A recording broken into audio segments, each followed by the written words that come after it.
Bonjour à tous et bienvenue dans ce nouveau tutoriel où l'on va voir ensemble ce que permet de faire l'éditeur de propriété de Blender. Donc il s'agit de ce panneau, cet éditeur qu'on voit ici. On en a déjà rapidement parlé ensemble lors de la vidéo sur l'interface utilisateur. Et cet éditeur rassemble des paramètres de toutes sortes. Donc pour ne pas faire une vidéo trop longue et ne pas trop vous perdre, je vais vous montrer ici uniquement ce que je trouve intéressant pour la modélisation de figurines pour l'impression 3D. Donc la première chose à noter, c'est que cet éditeur est organisé avec différents onglets. Le nombre et le type d'onglets ne sont pas les mêmes selon l'objet qu'on aura sélectionné. Là, par exemple, je n'ai rien de sélectionné et j'ai 7 onglets. Ces 7 onglets rassemblent donc des paramètres généraux ou communs à l'ensemble de notre... Si je sélectionne un des éléments du guerrier, j'ai 6 nouveaux onglets qui sont apparus.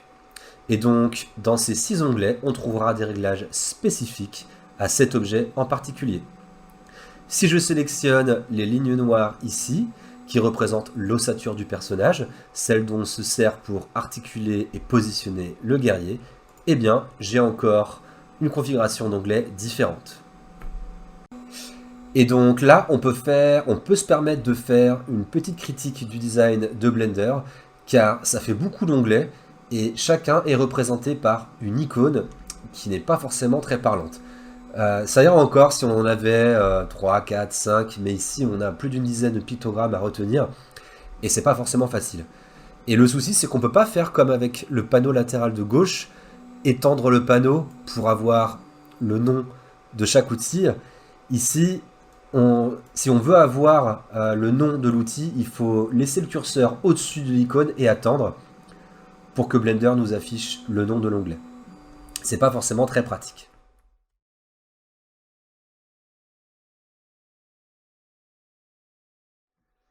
Donc les 6 premiers onglets sont, comme on l'a dit, des réglages généraux. Le premier propose de configurer nos outils. Donc les options qu'on va retrouver ici changent selon l'outil qu'on sélectionne.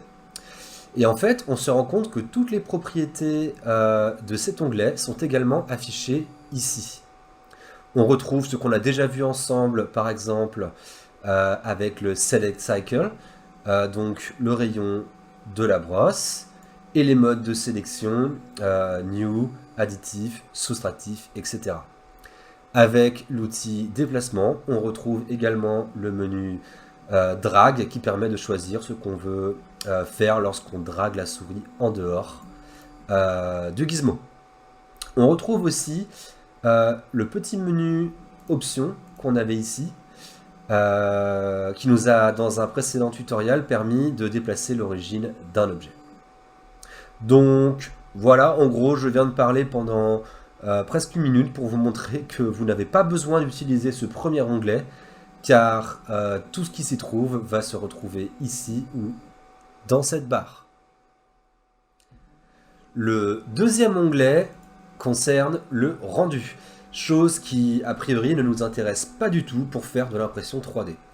Mais parfois, quand on modélise, c'est sympa de simuler l'aspect de la figurine une fois qu'elle sera imprimée, voire même de la simuler une fois peinte. Donc on fera un petit tuto sur ce sujet, et dans cet onglet, on va retrouver 2-3 options sympas pour simuler les ombres et la lumière. Je ne vais pas parler du troisième onglet, car ici il n'y a vraiment rien de pertinent pour nous, ni même du quatrième qui vraiment concerne la technique de rendu, ça ne va pas nous apporter grand chose. Ensuite on a le cinquième onglet, Scene Properties, et c'est là qu'on peut faire le réglage des unités. Et ça c'est très important quand on fait l'impression 3D. Du coup, vu que c'est un sujet quand même qu'il faut aborder en prenant un peu notre temps, je ferai un tuto dédié sur ce sujet. Mais retenez que ça se passe. Je saute les 2 onglets suivants qui ne nous intéressent pas du tout. Et ensuite, on va commencer à voir les propriétés spécifiques à un objet de la sélection avec l'onglet Object Properties.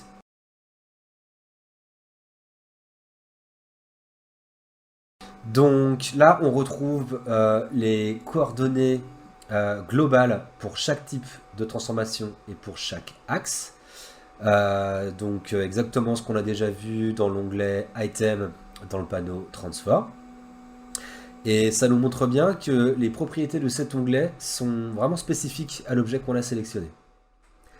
Je ne vais pas vous expliquer tout de suite ce que sont les relations, les collections, etc. Ça va être un peu trop compliqué pour maintenant, mais on va s'arrêter sur Viewport Display.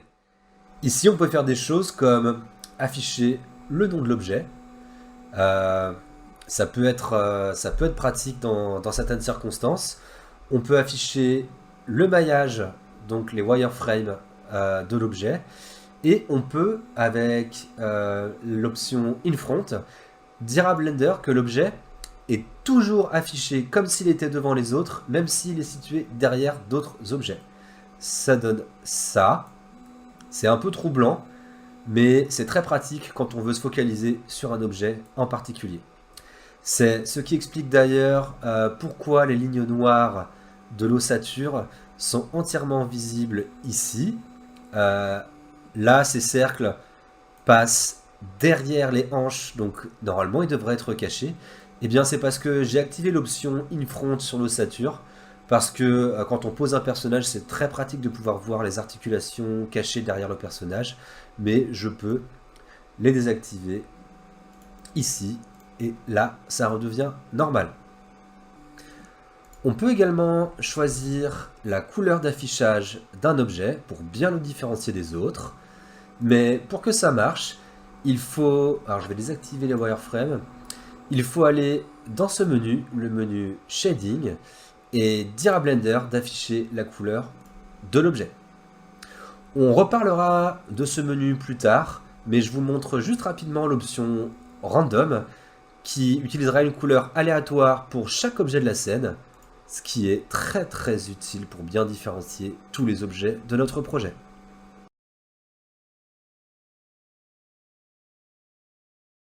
Et ensuite, on a l'onglet modificateurs, et là, ça va commencer à être plus sympa, vous allez voir.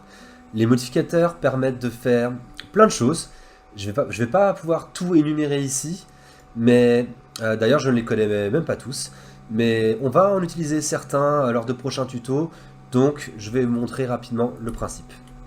On va créer un objet très simple pour illustrer ça. Par exemple, un petit cube. Je vous montrerai dans une autre vidéo comment on fait pour créer des objets. Et donc, on va lui mettre par exemple un modificateur subdivision. Et donc, on peut voir que ce modificateur subdivise et lisse notre objet. On peut ajouter d'autres modificateurs par-dessus ça. Donc, on va rajouter par exemple un modificateur, tiens, un wireframe. Wireframe, ça va solidifier en quelque sorte le maillage. Donc ça va supprimer les faces et les arêtes vont devenir comme des fils dont on peut régler l'épaisseur ici. Ensuite, qu'est-ce qu'on peut rajouter histoire de voir 2-3 trucs. On va lui mettre un simple deform, donc qui permet simplement, comme son nom l'indique, de déformer un objet. On va choisir Bend et on va pouvoir comme ça tordre notre objet. Donc notez que les modificateurs s'appliquent dans l'ordre tel qu'ils sont affichés ici. Donc si je change l'ordre, comme par exemple mettre le wireframe avant la subdivision, ça nous donne ça. Je vais désactiver l'affichage des modificateurs pour vous montrer ce qui se passe. Donc pour désactiver un modificateur, on utilise la petite icône qui ressemble à un écran. Donc au départ, on a notre cube qui n'est pas encore subdivisé ni rien du tout. Donc on n'a que 8 arêtes. Donc si j'applique le modificateur wireframe, j'ai donc une cage avec mes 8 arêtes qui deviennent des solides. Ensuite, si j'applique la subdivision ne se fera non plus sur le cube, qui n'existe plus, mais sur chacune de ces arêtes en fil de fer. Ce qui nous donne ça. Et ensuite, si j'active le Simple Deform, la déformation s'applique. Allez, je vous montre un dernier petit modificateur bien sympa qu'on va beaucoup utiliser par la suite, le modificateur booléen. Donc le modificateur booléen, c'est une opération de soustraction, d'intersection ou d'union entre deux objets, qu'on appelle alors des objets opérateurs. Donc ce qu'on va faire, c'est supprimer tous les modificateurs de notre cube, et on va dire que c'est notre premier opérateur. Ensuite, on va créer le deuxième opérateur, qui sera une petite sphère, et on va légèrement faire rentrer la sphère dans le cube. Donc voilà, on reprend notre cube, on ajoute le modificateur booléen, et avec la pipette, on choisit la sphère comme deuxième opérateur. Et là, eh bien, on ne voit pas grand-chose. C'est parce qu'en fait, la sphère a creusé un trou dans le cube, mais vu que la sphère se situe exactement à l'emplacement du trou, eh bien, elle le masque. Donc ce qu'on va faire, c'est aller dans Object Properties, Viewport Display, et cocher la case In Front, afin que Blender affiche notre cube par-dessus tous les autres objets de la scène. Et là, on voit bien qu'on a creusé un trou avec la sphère. Donc le booléen, c'est vachement sympa, mais c'est très gourmand en ressources. Vous voyez, l'icône pour activer le modificateur, c'est écrit Real Time.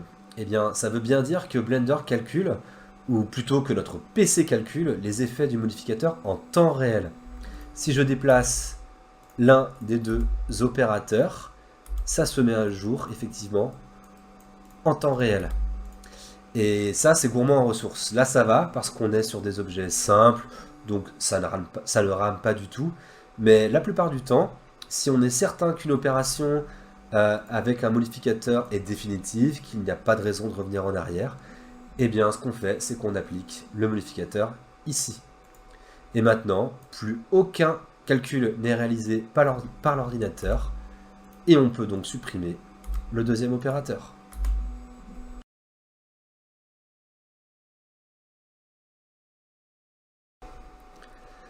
Passons à la suite. Je ne vais pas m'attarder sur les onglets particules et physics properties. C'est utilisé pour simuler des fluides ou la gravité, donc c'est un petit peu trop poussé pour l'instant. Mais on va s'arrêter sur l'onglet contraintes. C'est plus pour l'animation, les contraintes, mais on s'en sert également pour créer des rigs. Et vu qu'on va le faire plus tard, je vais vous montrer quelques exemples. Donc les contraintes, comme leur nom l'indique, permettent de limiter ou obliger un objet à faire un type de transformation. Par exemple, on peut dire qu'une laisse est une contrainte qui empêche un chien de se déplacer au-delà de tant de mètres. L'équivalent ici est la contrainte limite distance. Donc on va dire que le cube bleu, c'est le mètre qui tient la laisse. On va le dupliquer avec Shift D et le mettre un peu plus loin. Et ce cube marron sera notre chien. Je lui applique une contrainte limite distance. Je choisis avec la pipette le mètre qui tient la laisse.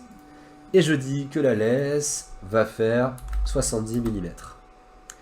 Et donc maintenant, je suis libre de déplacer mon chien, mais jamais au-delà de la limite de 70 mm. Et on voit bien la petite ligne bleue qui représente la contrainte et qui ressemble vraiment à une petite laisse. Il existe d'autres contraintes qui prennent presque totalement le contrôle de notre objet, c'est-à-dire qu'on ne pourra plus faire certaines transformations sur l'objet. C'est le cas de la contrainte Track To, qui contraint un objet à s'orienter selon la position d'un autre objet, comme s'il le suivait du regard. Donc, on va faire en sorte que le maître regarde toujours son chien. Donc, avec le maître sélectionné, je vais lui mettre la contrainte Track To.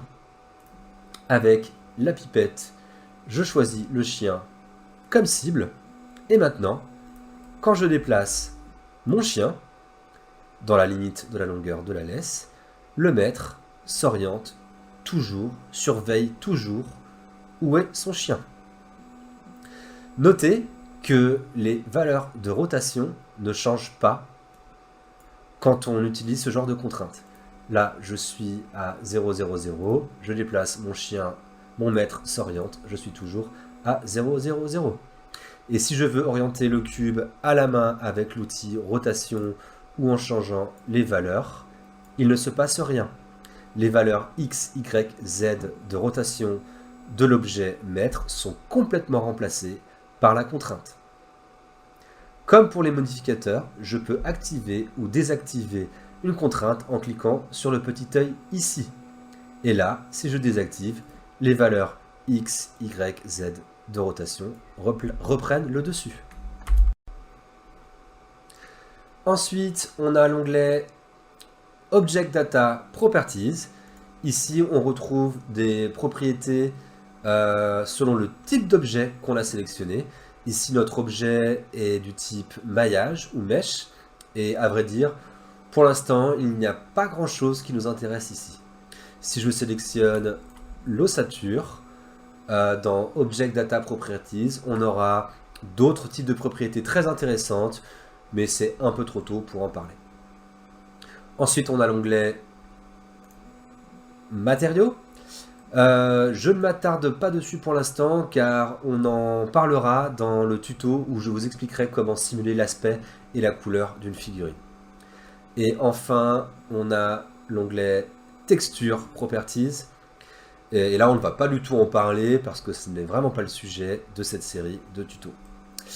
Et voilà, je pense qu'on a fait le tour du sujet.